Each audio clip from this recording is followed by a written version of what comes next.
Hi, I'm Adrian Warnock, and I'm here with two people today. So that'll be an interesting one. We're going to do an interview with two people. I've got Naomi and Mark with me from an app called Soultime. So would you mind introducing yourselves, please, to start off with? Oh, I suppose who goes first? Naomi, would you mind going first? Ladies first. Hi, I am Naomi, and I'm one of the writers and voices from Soultime. Hi, I'm Mark, and I'm the founder of Soultime. Wonderful. So, okay, so let's just start then by explaining a little bit about what Soultime is. It's something I have been using, so but I'm aware that obviously maybe some of the people watching here might not have heard of it, although I understand it's becoming quite popular in some of the app spaces. So it's an app to do with meditation. Have I got that right? Yes, absolutely. Can you explain a bit more about it, Mark, and how it came to sort of happen? Yeah, so the background to it was that I have been to I used to go, oh no, I still do go to Holy Trinity Brompton, but I was involved in ministry there for a long time, and I mean, on a purely voluntary. I've never been part of the staff or anything. And we set up a little thing where we were praying for people, allowing people to come to us and pray with them in a way which is, I suppose, kind of inner healing, trying to help people with all kinds of issues that they might have. I mean, it might be anything from insomnia, anxiety, or much more serious things sometimes. And what we found was there was a overwhelming demand. We had a year's waiting list at all points, and I started thinking, this is crazy. There must be some easier way and better way to do this. And so we started playing with little audio recordings, which covered some of the same ground, and tried those out on people, and they seemed to think those were good. And then came across a number of the secular meditation apps like Calm and Headspace, which have grown very fast and very large, and realized that there wasn't really anything in the Christian space, even though, I think the first person in recorded history to meditate is Isaac in the beginning of Genesis. And, who's 1,000 years before Buddha-ish. And obviously the Psalms are almost one long meditation. So wondered if we couldn't put together a Christian meditation app. And anyway, so that was the background to it. And I raised a bit of money, and that's what we've done. Awesome. So Naomi, how did you get involved in this app? And then we'll come into some of the details of that a little bit as well, because I think that raises a lot of questions, what you just said, Mark. So that's great. Yeah, so I was working at Holy Trinity Brompton, well, Alpha actually, at the same time Mark was there. And we just knew each other from that. I did some Alpha talks and things, and we'd always just kept in contact. So even after I left that and did a complete career change into horticulture, Mark stayed in. Yeah. Okay. Yeah, I just. What I want to know is, do you talk to your plants? Because I'm wondering if you're talking to your plants in the same way you talk to us on the app, like help them grow. I don't know. I mean, that's what Prince Charles thinks, isn't it? Yeah, apparently that's a theory that works. I mean, yeah, why not? Yeah, that was a complete career change. That's a story for another time. But Mark had always stayed in touch, and he basically said, I've started this app. We'd love you to write some things and maybe try a voice. And that went very well. So eventually I came on full time. So that's what I do now. Yeah. And I can be a testimony to the fact that, Naomi's got this incredibly sort of calming, soothing voice when she's in her sort of meditation mode, which is great. There isn't much of the sort of the laughter and the bubbliness that I'm now catching in the interview, but she sounds like she's a professional voiceover artist, wouldn't you say, Mark? From the moment I met Naomi, I realized that she was a significant talent, and so I was so pleased when she decided to do some little experiments, and then I discovered also, having worked with lots of different people, that Naomi has this wonderful gift of being able to do it in one take, which is she's both a very gifted writer, but also she's a great talent, a voice talent. She's probably blushing right now, but there we go. And I should say that Naomi's not the only voice on the app, and there's plenty of other voices and plenty of material. There's a huge amount of material on the app of all kinds of different things. So this idea of meditation, let's talk a little bit more about that, because I think you mentioned that Isaac had meditated. I'm trying to remember a little bit more about that specific verse. I've forgotten that one, but there was a lot of other verses in the Bible about meditation as well, isn't there? Why do you think it is that meditation is somehow associated either with Buddhists or maybe sort of, you know, Catholic monks, and yet it's not really that mainstream, or hasn't been that mainstream for the last couple of 100 years, really, amongst evangelicals at least? Why do you think that is? Well, let me just give you a little tiny bit of background. There's a fascinating service that Google provide called Ngram, where you can look up the frequency with which certain words are used in all printed books. And it runs from about 1600 to the present day. And if you look at meditation, you find that it has two great spikes when it was very popular. One is in the late 17th century, so with the Puritans, and the other is in the... Uh-oh. Hello. Well, Naomi, you might have to jump in there. What was the other spike? You know, hopefully... I have no idea.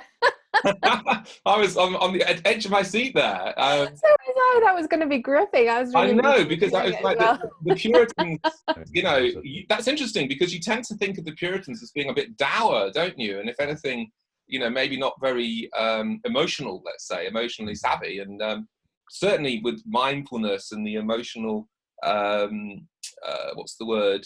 Just some of the movements around mindfulness and their approach to motion wouldn't sound like it was very consistent, not with the illusion people have had of mindfulness, but of sort of meditation and the Puritans. You know, that's really interesting. So maybe, Mark, you can explain a little bit more why meditation and the Puritans go together, and then you can say what that second spike was, because Naomi and I don't know, and so we weren't able to hear when you just froze for a moment there. So go ahead.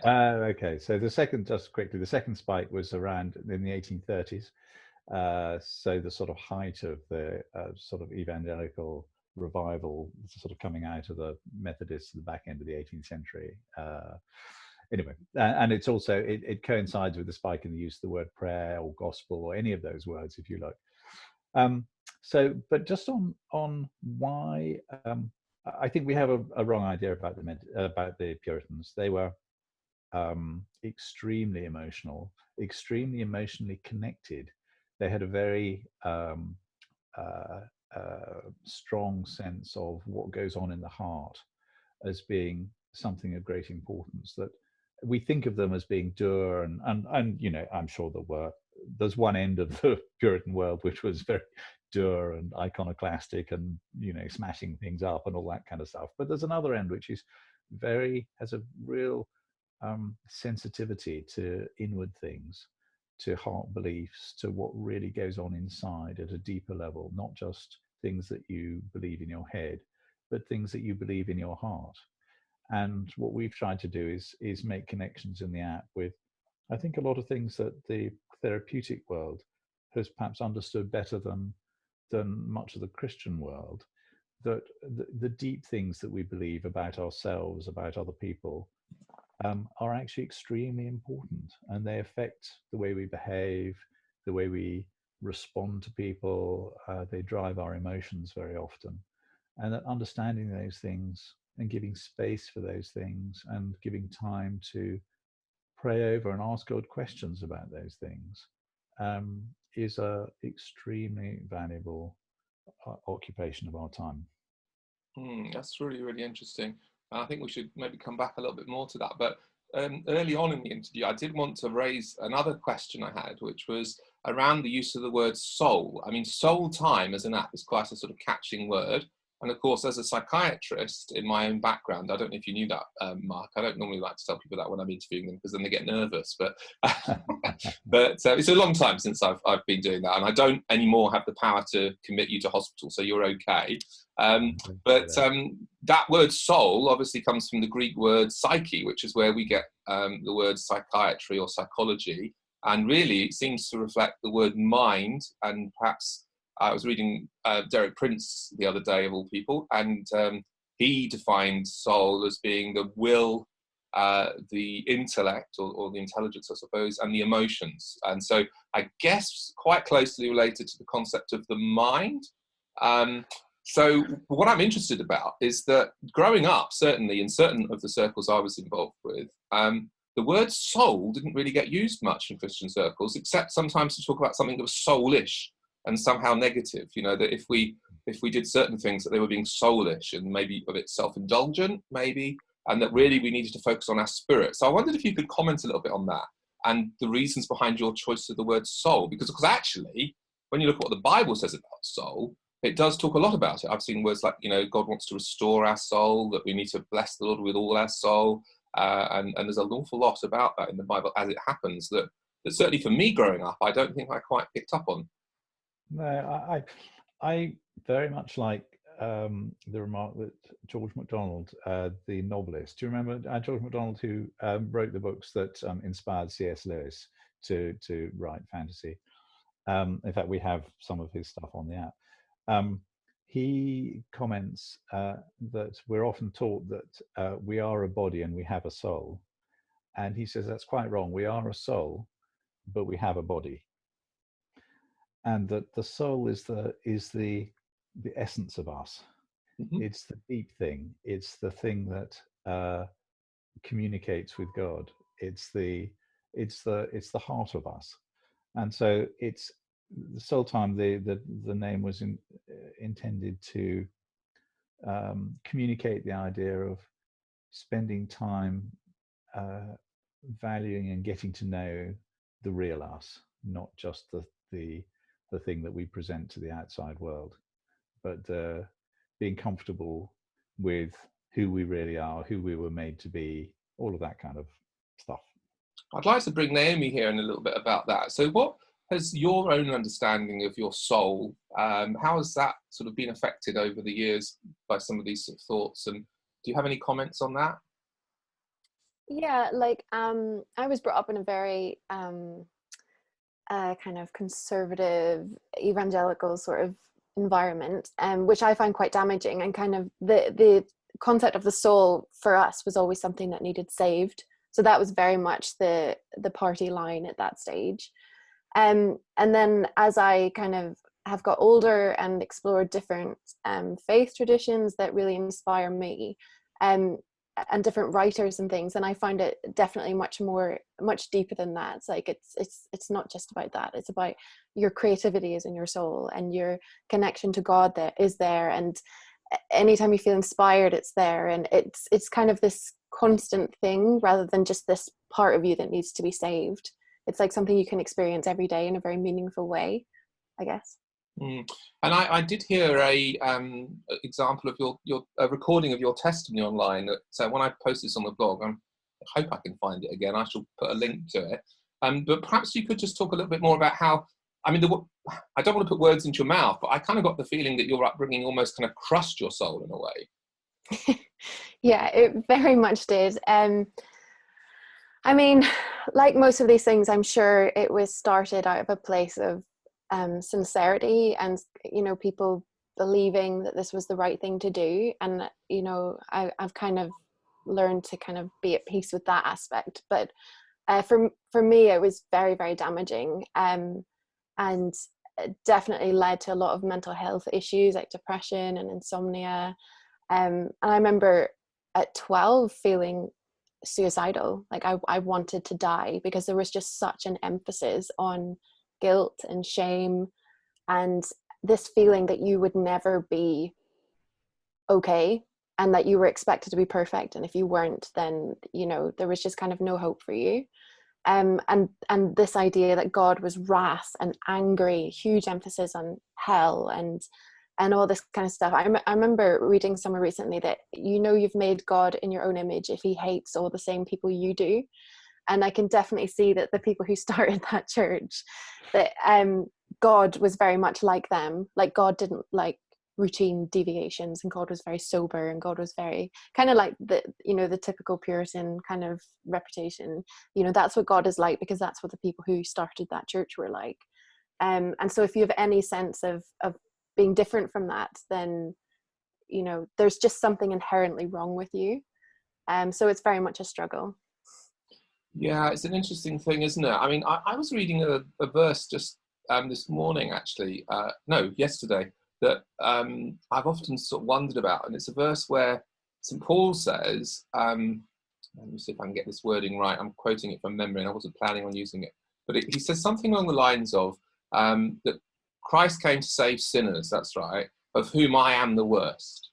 And it's an interesting thing, because my instinct about that verse has always been to think that he was actually saying, quite literally, he was the worst sinner, because don't forget, he almost stamped out the early church. He went around murdering people. And so that quite literally, he viewed himself, and really we should probably be the same, as the worst sinner. But I've definitely heard teaching that because that phrase is prefaced by that, this is a saying that is worthy of full acceptance, that Christ Jesus died for sins, for sinners of whom I'm the worst, that actually each of us should have that view of ourselves, that because we know our own sin much more than we know the other people's sin, that we should literally think of ourselves as more evil than murderers, for example. I'm not sure that's terribly helpful or psychologically good. Is that sort of a little bit resonant with what you're talking about? Yeah, it was definitely this idea that you were just really, really terrible. And I mean, there's, in some ways, when I write for the app, the things I've gone through really help me with the writing, because I think, okay, when I have felt like this, what would have actually helped me to hear? And so that's the stuff I speak. And also because I know I'm definitely not a perfect person even now. I feel very messy, actually. And sometimes when people write about things from a spiritual point of view, they write from a long time ago. They're like, oh, 10 years ago I was a terrible person, and this is what helped. But it's very difficult to even remember really the stuff that helped you at that time, because you're always speaking from your scars rather than your wounds. Whereas I feel like at the minute I can write quite a lot from my wounds still. And I hope that actually helps, that I can say, okay, right now I literally feel desperate, and I literally feel like I just make terrible decisions all the time. So what actually would I feel would help me right now? And then I can put it into the app.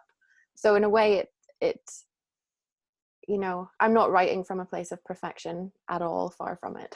But I hope it helps other people. Yeah, no, I mean, look, I've been a Christian for a very long time, Naomi, but I'm first person to admit that I'm far, far, far from perfect. And I've had my own struggles, partly due to my health and partly just due to my own stupidity, really, and the fact that I've taken a long time to learn some basic things that I should have learned. But I do think it's important, as you say, that we don't try and pretend to be perfect. It's funny, you used the word mess. It almost made me think you'd been listening to my pastor's sermon yesterday. I was on, obviously, YouTube Live watching Jubilee Church London, which is where I come from. And actually, one of our members, a girl called Jo, you may know, because she still works, I think, for Alpha. Did you guys overlap with her, by the way? Sorry, it's just a side. What was her surname? Well, she changed her surname from Butcher to Soda. When she got married, Jo Butcher. No? I guess there's a lot of people that work there, but she was on the promotional side, I think. And so, anyway, well, whatever. Perhaps not.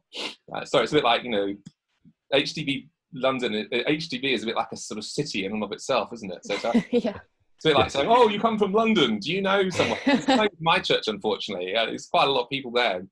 I sometimes, in fact, it was hilarious. I was at a medical meeting, and two doctors that were both members of our church were there, and they met each other. Oh, I didn't know you were a doctor.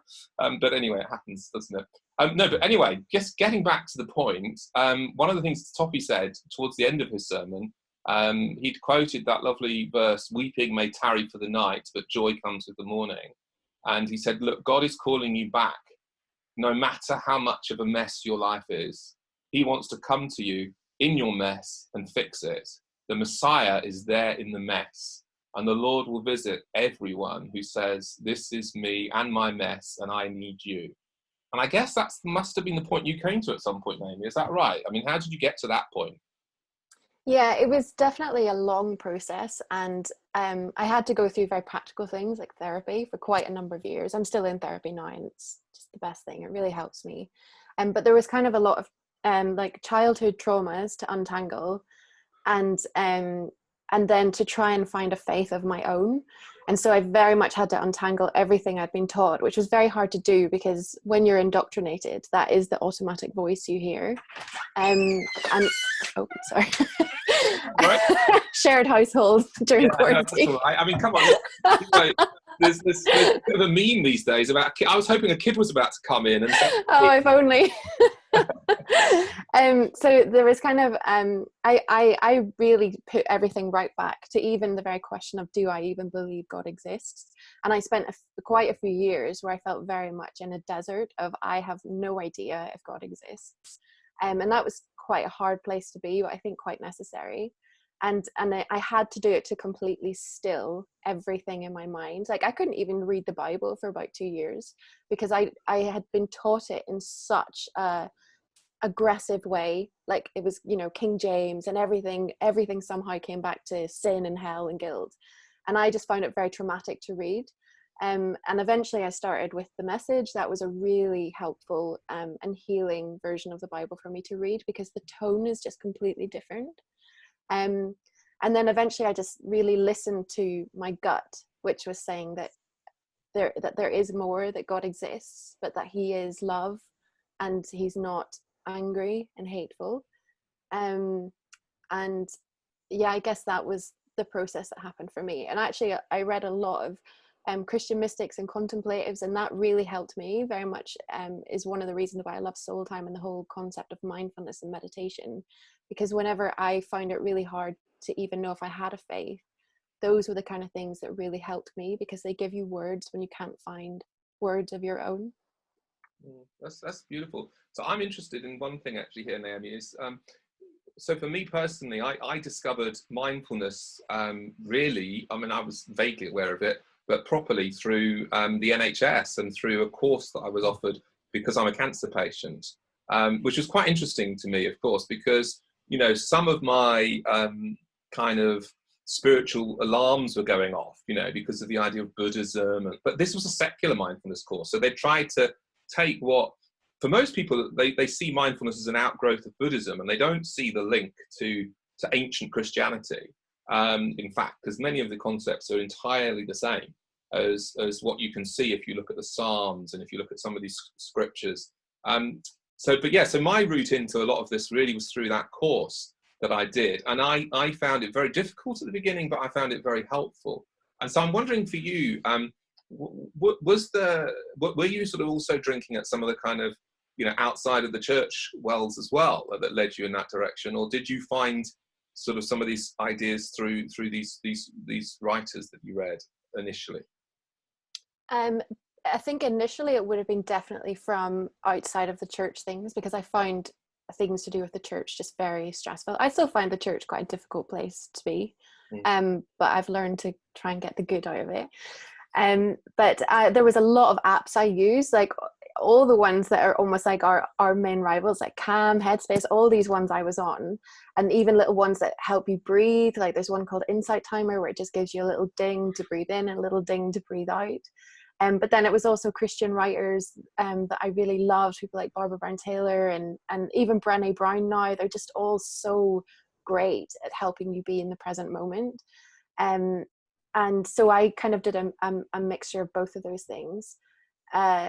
But then there are some Christian apps that I this is before I started working for Soultime, that sometimes I didn't find very helpful, because I felt like they kind of have they have a belief lane that they're trying to pull you down. And I personally just prefer something that's more open, more questions than answers.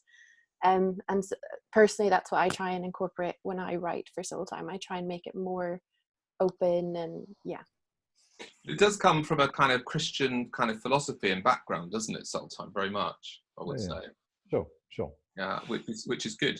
So, but it almost feels like there's a bit of a movement afoot with yourself, people like the Christian mindfulness guy who I've interviewed here before, and some other people around trying to sort of recapture some of these things. But I'm conscious that we've, left Mark out for a little bit now. It's one of the things, being an interviewer with two people is tricky, because I mean, I feel like I've got about 1,000 other questions I'd like to ask you. So Naomi, maybe I'll just come back to you in a minute, but ask Mark to perhaps take up some of the thoughts you've just mentioned about breath, being in the moment, breathing, all of these things. What some people are probably listening and thinking, what on earth is that about? What's the point of all of that? Yeah, I mean, for me personally, we have a sort of a bit of a range on the app. I mean, for me personally, I personally don't find those things particularly helpful, and we don't make a big deal about those on the app. I mean, for me, the sort of the distinction between, I think taking time is very important, and trying to come away from sort of rushing thoughts and all of that, and all of that's very helpful. And to some extent, breathing is just a helpful thing, just to breathe more slowly. You know, we say jokingly, you know, when someone's in a having a bit of a stressful moment, we say to one another, breathe. You know, just take a moment. You know, but I think that's about as far as I go with it personally. I mean, other people can, you know, find it more of an exercise. But I think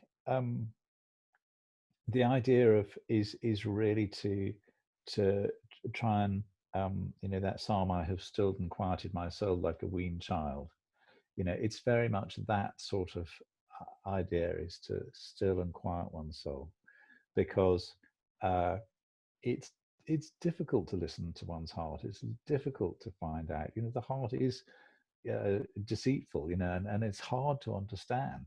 And it takes time and emotional energy to be honest with ourselves, and to listen clearly to ourselves, and to ask God questions about what's going on and how we're thinking and believing, and, you know, all of those things. Yeah, so maybe Naomi can talk a little bit more about it from the perspective perhaps of somebody who is, who was rather, maybe sometimes still is, I don't know, but much more kind of emotionally in that turmoil.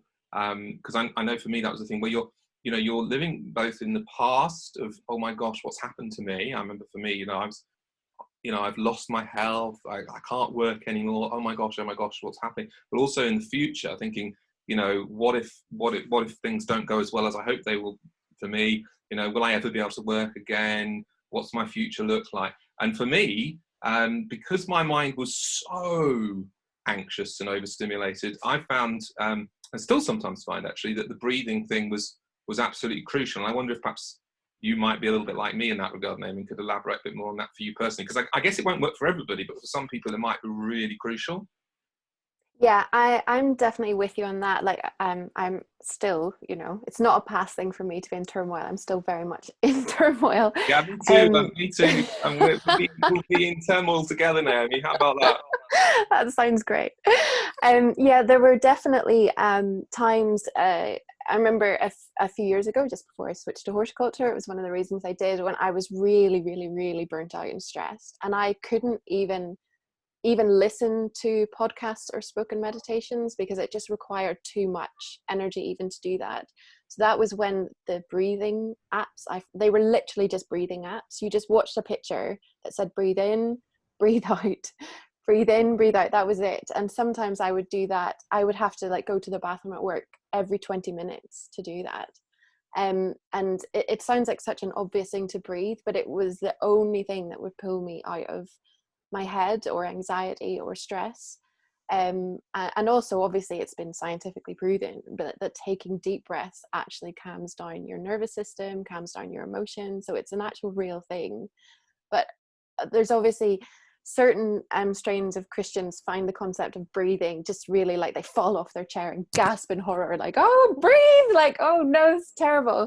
And those people, I think, you know, it's okay to breathe, you know. It's okay to breathe. It's interesting, isn't it? Actually, the Bible word spirit is actually pneuma, and it means breath. And I mean, you know, when we first hear about man, it says that God breathed into man. And so he became a soul, which is quite interesting. You know, we could spend a lot of time on that verse alone, with the metaphysics of the spirit and the soul and the body, which is perhaps not the place for that in this podcast. But this idea of God giving us every breath, you know, I mean, let every breath praise the Lord. And this idea that, you know, each day has enough trouble of its own, Jesus talks about. So there's something about being in that moment and taking that breath in and that breath out, it helps you to anchor yourself in the moment rather than the past and the present. I mean, you talked about being in the moment. Maybe you could explain a little bit more about that. So on the app, I didn't write it, somebody else wrote it, but someone else on the team who has very bad anxiety as well, she wrote a really helpful meditation for literally just when you're in the midst of a panic attack or anxiety, which I was able to record then. And even something like that I find really, really helpful. And it's not like what that one's called, Naomi, sorry. Do you remember what it's called, Mark? We'll look it up and let you know. Well, yeah, what we'll do is we'll look it up and we'll put we'll mention it in the comment on my blog. And if by the way, just as a for anyone listening to this on Facebook or somewhere outside of my blog, like in the podcast form, if you go to adrianwarnock.com, you'll see the post for the article version of this, and there'll be links to the Soultime app, to Naomi's testimony, and we'll mention the specific meditations that we've highlighted here. So yeah, go ahead, Naomi, carry on. Because when anyone who's experienced that kind of sensation knows that you can't listen to a 15-minute meditation that goes deep into the heart of, you literally just need help to calm in that moment and to breathe. And so for that one, I think that exercise had the 5 4 3 2 1 method, which is where you pick 5 things you can see, 4 things you can hear, 3, you literally are just trying to focus on things around you. And that's a really immediate kind of emergency way of trying to get out of your head. And then we have the little 4-minute daily meditations, which I write and record. And I personally really actually love those. I almost always write about what I'm experiencing. So sometimes I'll get a little gentle nudge from Mark saying, they've been very negative this month. Try and be more positive. Because I'll be like, everything is hard. Like when life is hard, you just need to focus on the positive. And Mark's like, well, not everyone is finding life hard. Someone did say that life is suffering. That's what life is. That's probably my motto. Maybe at the moment, maybe more people probably agree with you. I mean, I had a discussion with someone yesterday who was saying, probably lots of people are finding it really hard at the moment. And I said, I wonder if it's not true to say that maybe everyone's finding it really hard at the moment. I don't know. Maybe some super introverts aren't, but apart from that. Well, one of the funny, interesting things we do on the app is that we have this thing called our mood tracker, which allows people to identify in a lot of detail how they're feeling every day. And we do it, how you're feeling with yourself, how you're feeling with other people, how you're feeling with God. And we have 24 different moods for each one. But what, of course, that allows us to do is to then aggregate all our users and see how everybody's feeling. And what's fascinating is to see how, the moods basically sort of went along up and down, up and down, up and down. And then about a week after lockdown started, they really plummeted. And then not this weekend, but the weekend before, they went up a bit. And I think people were starting to get a bit hopeful. What's fascinating is over the last week, they've gone right down to a new low. And I mean, I'm just looking at the graph now. It's bounced up a little bit this morning, not a huge amount, but a little bit today. But I mean, we can now see in real time how people are feeling, which is kind of helpful. And we use the mood tracker to suggest stuff to people in the app, so that we give people things that are suitable for the moods they're feeling on that particular day. Interesting, very interesting. And sorry, Naomi, I'm conscious you're in the middle of a thought. If you still got that thought? Yeah, sorry, I just. Oh, that's great. But have you lost the thought then? You're like me with a goldfish memory, because that's what I'm like.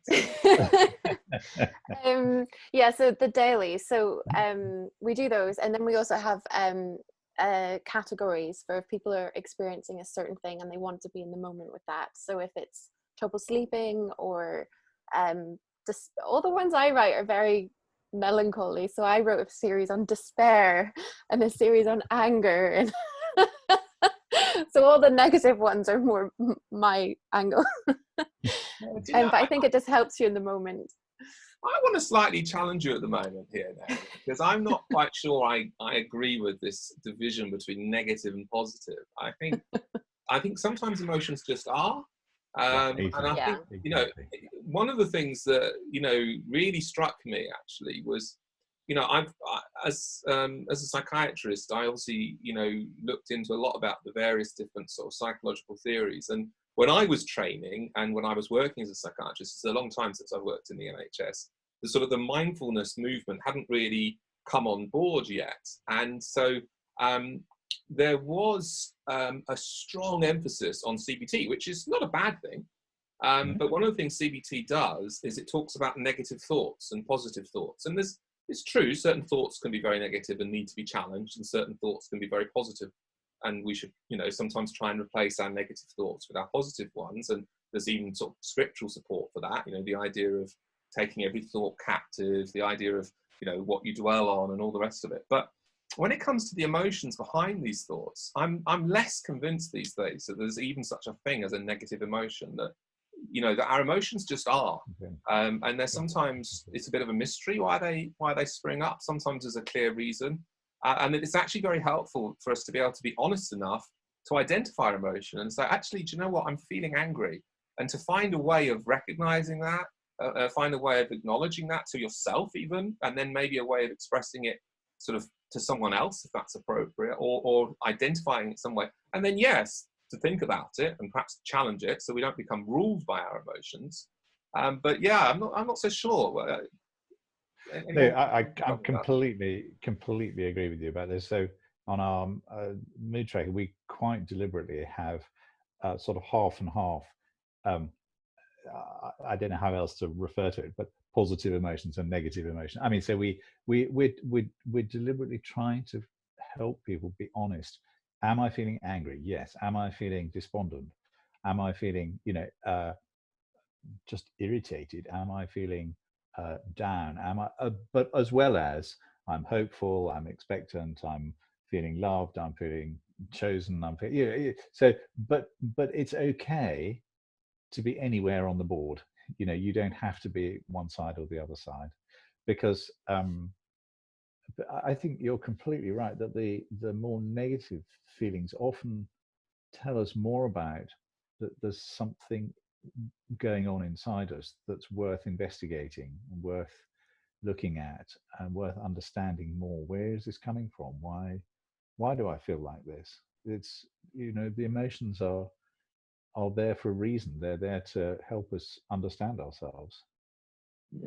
Yeah, I would say they convey a message to us, but they're not supposed to dictate to us. So it's a piece of data that we need to look at and then somehow rise above a little bit, and rather than deny them. I think for me, I had so much anxiety, so much disappointment, so much anger, and I was trying to be the good Christian and also, the good CBT person, if you like, and suppress it all, push it all down. And so for me, when I first got involved in the mindfulness thing and did something called a body scan, I don't know if you've ever done one of those, Naomi. Yeah, I have. Yeah. I found that an incredibly distressing experience, because as I was going through my body scan, I was thinking about every part of the body that had failed me, in various different ways, including obviously my bone marrow, where the problem started from, but my throat, where I'd had to have an operation, and and it almost felt like I had become quite angry with my body. And so it was very interesting, because that actually was quite an important moment for me to just begin to stop suppressing those emotions and actually start to live with them. Is that something you relate to as well, Naomi? And how would you go about it for yourself? Someone, let's just imagine for a moment, and you can perhaps link to your own experience for this. If someone's watching this and they are in that moment of feeling super anxious, super angry maybe, or whatever, and trying to desperately push it down, but it keeps pushing up, and it's like the alarm bell. The more you ignore it, the louder it gets sometimes. So what would you suggest? Yeah, so I've done quite a lot of CBT myself, actually, for trichotillomania, which is like hair pulling. It's one of the reasons my hair is shaved currently, trying to manage that. And I think you're right about CBT. It definitely has that kind of idea of labeling emotions as negative and positive, which is not always helpful, actually. And in some ways it was a really useful form of therapy, because it kind of feels quite manageable. But one of the good things it did teach me is having self-compassion, because it's something I am not good at all. I think I probably have a lot of self-hatred, actually. And that comes out in various forms of self-harm, which the hair pulling is one, and then other actual self-harm methods, and also making bad choices or being in relationships you shouldn't be in, all as ways of like harming yourself. And that's definitely something that I really have to make myself do. And it could be still childhood scars of being taught that you're a hateful creature, that I'm still trying to undo. But when I feel really overwhelmed, the things that have helped me are, the body scan used to just make me fall asleep. So I know, but that's really good, isn't it? I mean, that's how, that's the really weird thing for me. Whereas at first it made me really become like a madman. And I actually, the first time I did it, I almost imagined parts of the body arguing with each other and saying, it's all your fault, you know? Like my knee was almost speaking to the rest of the body and say, you thought we were a problem a few years ago because I had an operation there. It's the rest of you that's let us down. We're all right, you know, and all of this stuff. It was awful. But actually, once I'd done it a few times, I found exactly that. And that was helpful because I couldn't sleep. So I must admit, for a little while, I was just using the body scan as a way to help me sleep at night. And still, sometimes I might do that if I needed to. But carry on, Naomi. Yeah, actually, we should put a body scan on the app. That's quite a good idea. And where you just go through all your parts of your body and try and relax them. And yes, so it used to send me to sleep. And actually, going to sleep is something when I am very, very distressed, to the point of actually wanting to die. Sometimes sleeping is actually the best thing for me to do, actually, because it just immediately, and if you're that distressed, you do get to a point where you just fall asleep because you've literally exhausted all your emotions and all your physical energy. But when you're in the opposite end to that, when you're in highly strung anxiety, panic stage, there's a few things that have helped me. So I remember a couple of years ago being in a really bad state, and I again, this was before Soultime, and I went on, I think it was Headspace, and I found the shortest possible meditation they had, which was 8 minutes, I think it was at the time, and that was all I could listen to. I couldn't listen to more than 8 minutes, but I just went in the bath, put on this 8 minutes, and just tried to listen to every single word it was saying. And it was one of the mindfulness ones where you observe your thoughts and just let them go. Like, you don't follow a thought, you know, you just say, okay, this is what I'm thinking. And they had a very self-compassionate phrase, which was, you know, the idea of mindfulness is you're trying not to get lost in the rabbit hole of your mind. You're just trying to be in this moment. And they were saying, if a distracting thought comes, that's okay. They're like, don't beat yourself up about it. Don't think, oh, now I've lost my concentration. And, you know, you just accept it and then let it go. And then try and bring yourself back to, you know, being calm again. And then if another thought comes in, you just let it go. And sometimes that was all I could manage. Sometimes all I could manage was the breathing apps we talked about before. And then sometimes if I wasn't feeling too all over the place, I could manage to do some actual meditations where I could listen and try and concentrate on what was going on. At the moment, I'm finding running really helpful.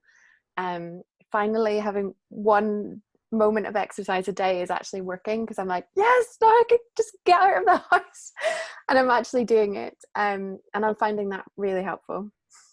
Yeah, it's interesting, isn't it? Because one of the things for me, for example, was that I found that worship and going to church was very, very difficult at some points during my journey, because, you know, especially at the beginning, because the church I go to anyway, it normally starts with a really sort of rousing, celebratory type of song, you know, upbeat, up tempo. Maybe even some people might be dancing or jigging a little bit, you know, not majorly so, but it's a very mixed church. We've got a lot of Africans there, as well as English people and people from all over the world, really. So it's very lively, but also very positive. And I'm sitting there at that point, and even today, really, I wasn't able to stand, or not for more than a few seconds. You know, it's too exhausting for me to even stand up, and too exhausting for me to concentrate. And hearing everyone else so happy, I just thought, oh, great, you know. So I found that kind of stuff didn't really help me, and I was really struggling, as you were talking about, to read the Bible or to worship. But what I did do quite early on, as I was beginning to get on top of some of these things, is I found a few songs that helped me. And they were often songs written out of the Psalms, because the Psalms are often dealing with these deep emotions, and or songs that people had written when they were really struggling, And there were also songs that would take you back to hope. I mean, so one that's more recent that I think wasn't around at that time was a song that we actually ended the church with on Sunday, which is one that goes, "I am not alone," you know, and it's based out of Psalm 23. I don't know if you know that one at all. And that sort of song, you know, can make you cry. And there was always, you know, and there was always those one or two. So I produced a playlist, which I called Hope Worship. And it was worship that I didn't have anything up tempo in it. That was one of the things, because that was what really annoyed me at the time. Yeah. I did have things that had the gospel in it, and that, you know, was maybe a bit more melancholy. I mean, Mark might have thought my list was negative. I don't know. Hey, you should have a look on. I mean, on the app, we have all the. We don't have any up tempo stuff on the app.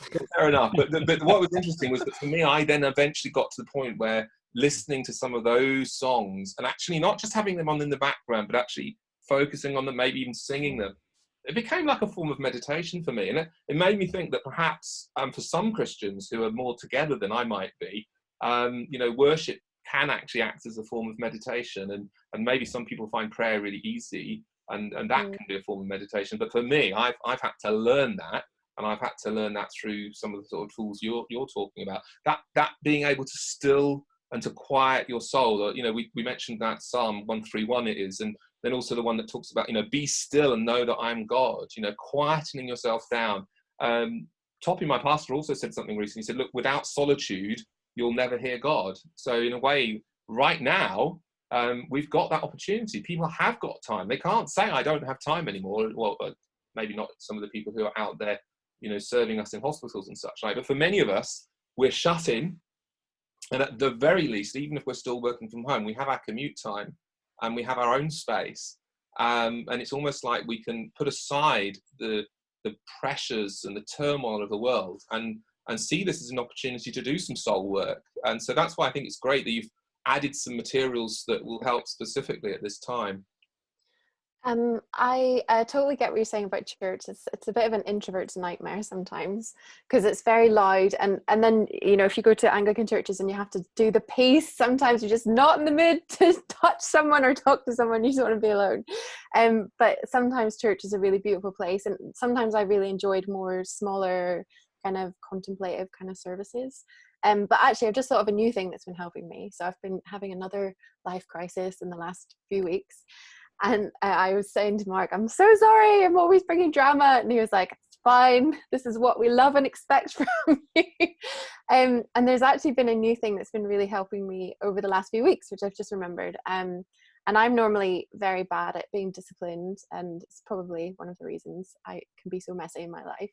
But I have a book called Celtic Prayer from the Northumbria community, which I am absolutely loving. And I have been finding myself actually having a quiet time every morning for the last 3 weeks, which has never been something I've been able to routinely do. And they have just a little verse from the Psalms, the Old Testament and the New Testament to read, and then some nice little thoughts, and then you can do some liturgical praying and things. Oh, wow. And I have you know what, found Naomi? I'm feeling a new series for Soultime. I mean, presumably out of copyright by now, because it's from the last century, and it might be a way of introducing some people to some of the old writings, because I tell you, yeah. I think it's interesting actually. Just I'm reflecting all of a sudden back to what Mark said right at the beginning of this interview, when he talked about the different times when this had become real, which were also the times when people's faith was very real, when it was a very spiritual time, when the Holy Spirit was moving in revival, and you know, that idea of restoring and reviving and getting deep in your relationship with God, getting serious with God, even as a Christian, weeping maybe, if that's appropriate, is something that, you know, seems to also coincide with revival. So, you know, perhaps, and I remember Lloyd Jones saying that, you know, revival isn't just something that happens to the world at certain times, it's something that you can do as an individual. So it sounds to me like that ancient stuff is reviving you, Naomi. Am I elaborating? Am I overstating that, or is that about right? No, very much. I remember because I was brought up in a faith tradition that was very anti-liturgy and kind of anything Anglican like that, and but I remember the first time I really realized the beauty of that aspect, and it was an Anglican priest who said the thing that's so beautiful about well, he said every church does liturgy, whether they acknowledge it or not. So, you know, your, you know, Free Baptist, they will do hymn, prayer, sermon, hymn, prayer. And that is liturgy. He was like, it's the exact same format every week. And he's like, but the thing about, say, the ancient liturgies is that every single word has been crafted so carefully. Every word has been chosen so carefully. And when you say it, so for example, when you do the midday prayer or the morning prayer, you're joining with hundreds of thousands, if not millions, of people who have said those exact words throughout history and at this exact moment. And there was just something so incredibly beautiful about that when you feel alone, the actual words you're saying have been spoken by people who are also feeling anguish, who are also feeling distressed, who don't feel like God exists, who are having a dark night of the soul, that you're not alone. And there's just something so beautiful about that. Yeah, I guess that's where some of those songs that I was talking about that's in my playlist helped as well, because I knew the backstory to some of those songs, you know, like there's that beautiful one, It Is Well With My Soul, which has been also released in some more modern versions as well recently, from the guys at New Day, did one particularly. And the guy who wrote that, his two of his children had just died in a storm, and he'd also lost his business. And he was on his way back, and I think a message got to him, you know, across the Atlantic, that when he got to England, he'd been in America, he was going to be meeting his wife alone. That, you know, I think she said she'd survived alone, you know, and then he writes, It Is Well With My Soul. And when you actually read the words, you understand it in a different kind of way than you might sort of do, that this is something that is a struggle for him. It's not a sort of easy plaster Christian grin, you know, I'm fine, it's well with me, which is the way some people might interpret it. It was a much more of a kind of saying, look, two things are simultaneously true here. My life has just fallen apart and I'm in distress, but I'm also not cast down completely. I'm also still have a hope. So I don't know. So it sounds very interesting. I'd be very grateful if you could at least send us the name of that book so that I can also refer to it down below if you're watching on the and of course we have, fun enough, It Is Well With My Soul was one of the first hymns we put on the app. So we have you know, many of those great contemplative hymns which we've done in meditational versions. Yeah, it's wonderful. So one of the questions I've got for you, Naomi, a little bit of a cheeky one, really. Sorry, I'm just warning you. There is a new tool which we haven't talked about, which we probably should, because I know it's definitely something that could be very useful for some people, I'm sure. And that is that you have the option, and it is an option, I stress, that with this emotion tracker that Mark was talking about, it asks you if you want to list a couple of people that will be sent a message to ring you if you're having a bad day. Now, they don't get to hear what you said or why it is you think you've had a bad day, but the idea is that you have a couple of friends, and I think Marcus described it to me a little bit like having a sponsor almost, that would get a message and that would say, you know, Naomi's having a bad day today, I better give her a call. And I guess it's, you know, particularly helpful perhaps for the sort of person who I'm not, because I mean, if I'm having a bad day, I might well just pick up the phone myself. But I guess there have been times, actually thinking about it, when I haven't felt like picking up the phone, and when I might have welcomed somebody calling that. So I'm guessing. So I guess my question for you is, and of course, some people would find it helpful, and some people wouldn't. So this is there's not a right or wrong answer, and I'm sure Mark won't be telling you off afterwards. But do you think that tool would have helped you personally at some of your worst points, or even now at some of your worst points, that it might be helpful or not?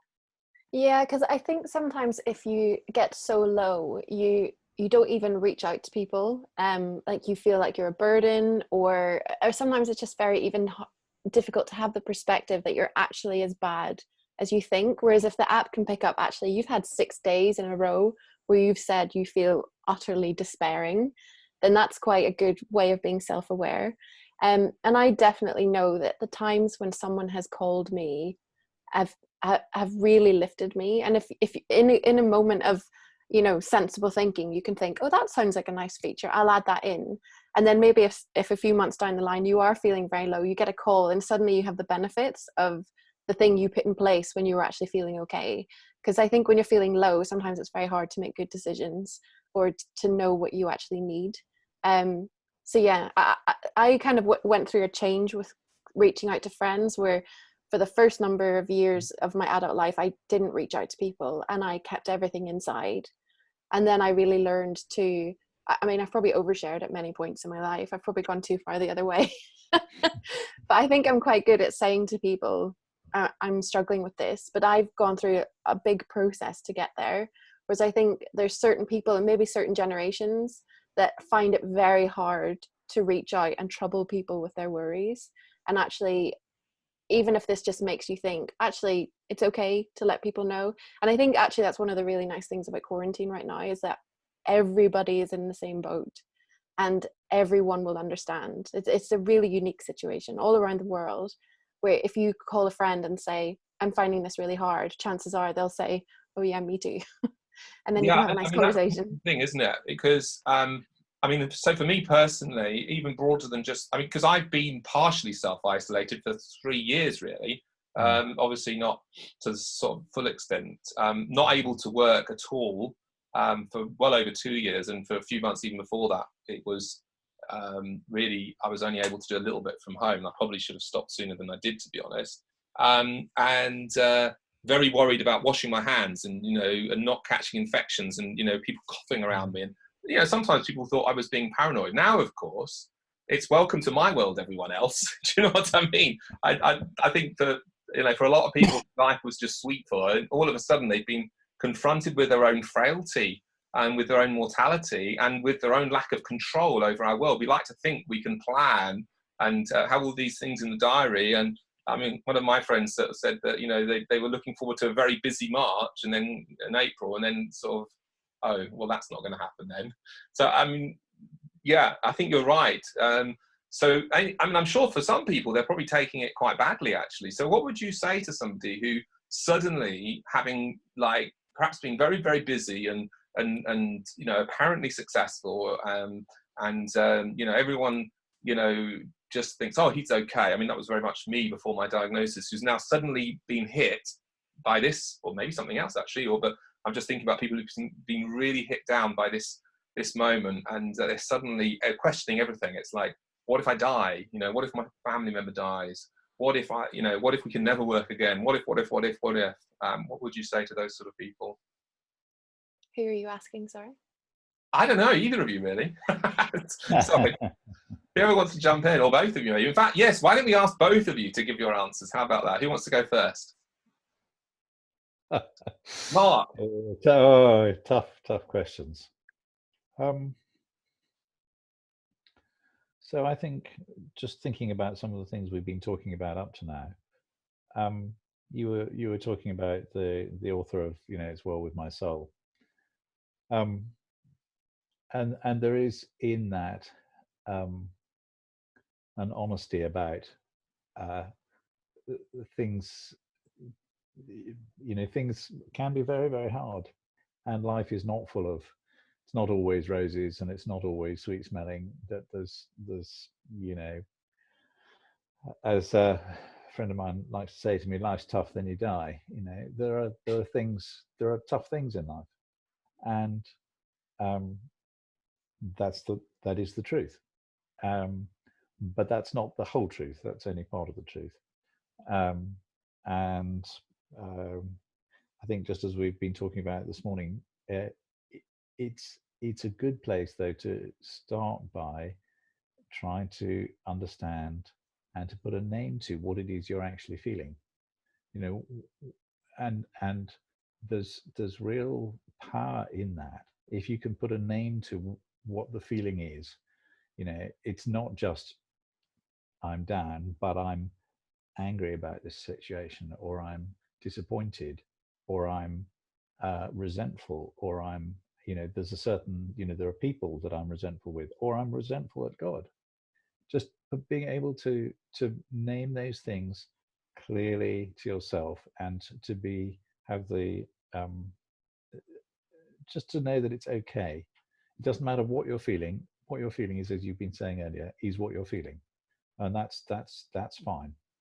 That's a really good place to start. Naomi, can you jump in as well? Yeah, so I definitely think lockdown and this whole situation will have brought up some really deep existential crises basically all around the world. And I think, first of all, it's really good to acknowledge that, like, if whatever you feel is okay, and you have permission to feel whatever you're feeling. And I think allowing yourself to even experience that before you try and fix it, if it even can be fixed, is really important. And I know the times where I felt crisis is the times where I've gone um, really deepest into my soul and my heart and my history and into God, whether it's deeply towards him or deeply away from him. It'll do an extreme reaction, whichever way it is. And just to embrace whatever is happening in you. I personally am very much of the thought that God is with us wherever we are. And often I'm not a fan of suffering theories because they're often not very helpful, or they try and sugarcoat things, or they try and put a rainbow in a storm that hasn't even passed yet. But actually, I'm very much with God is with us. And sometimes that's all we can say. We can't even acknowledge God is good, or God is just, or God is whatever. Sometimes it's even hard to put a characteristic on him when we feel so low, but he is there. He's on the ground with us. And whether we're on the ground because of circumstances that have happened to us or because of our own bad choices, he's there with us. And I think that is the thing that I always feel, and that somehow he can redeem everything, even if it doesn't work out how we hope, or what we think, or what is best, that somehow he redeems things. And I think that's always the thing I try and hold on to personally. That's really, really beautiful. I've just had a little brainwave, okay, and I wonder, have you got your phone with you or something, Naomi, that you Yeah. look up 2 Corinthians chapter 4, okay, and verse 6, or I don't know, down to, where should we say? You could go on and on with this.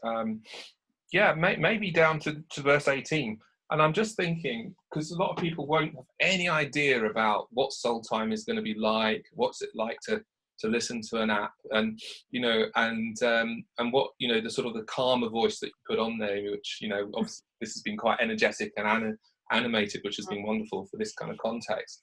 And I just thought it would be a really good place to end, because it was just one point that I again wanted to pick up on that you'd said, because you talked about oversharing.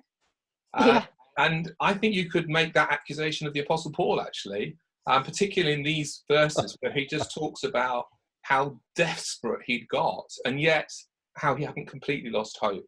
And so I think that perhaps, these words, I don't know if you've managed to find them since I've been waffling on really. I was wondering if, just to sort of end this interview, you could read those words for us, and then maybe just offer a very brief prayer for us, and then we'll end there. Would that be okay? Yeah. So 2 Corinthians 6 verse 4 and down to the end. Yes, I think so. Well, no, let's. Do you think? Yeah, okay, from verse 4. Yeah, and then could you do that in the sort of the Soultime voice? Yeah, sure. So in terms of copyright, does there have to be a certain translation, or is No, NIV fine? yeah, whichever is your favourite one, it's fine. I'll just do NIV because it's the first one that came up. Okay. As servants of God, we commend ourselves in every way, in great endurance, in troubles, hardships and distresses, in beatings, imprisonments and riots, in hard work, sleepless nights and hunger, in purity, understanding, patience and kindness, in the Holy Spirit and in sincere love, in truthful speech and in the power of God, with weapons of righteousness in the right hand and in the left, through glory and dishonor, bad report and good report, genuine yet regarded as impostors, known yet regarded as unknown, dying and yet we live on, beaten and yet not killed, sorrowful yet always rejoicing, poor yet making many rich, having nothing and yet possessing everything. We have spoken freely to you and opened wide our hearts to you. We are not withholding our affection from you, but you are withholding yours from us. As a fair exchange, I speak as to my children. Open wide your hearts also. And then I'll pray.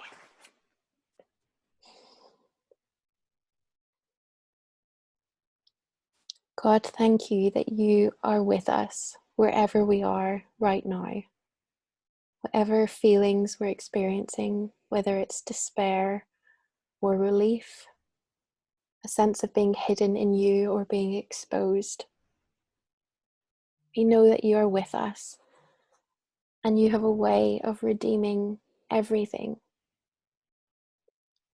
Help us to come to you with whatever we have in our hands, whether they're empty or full or bleeding or rough or broken or dirty. Let us come just as we are, knowing that your soul whispers to ours and that in you we find peace. Amen. Amen. Wow.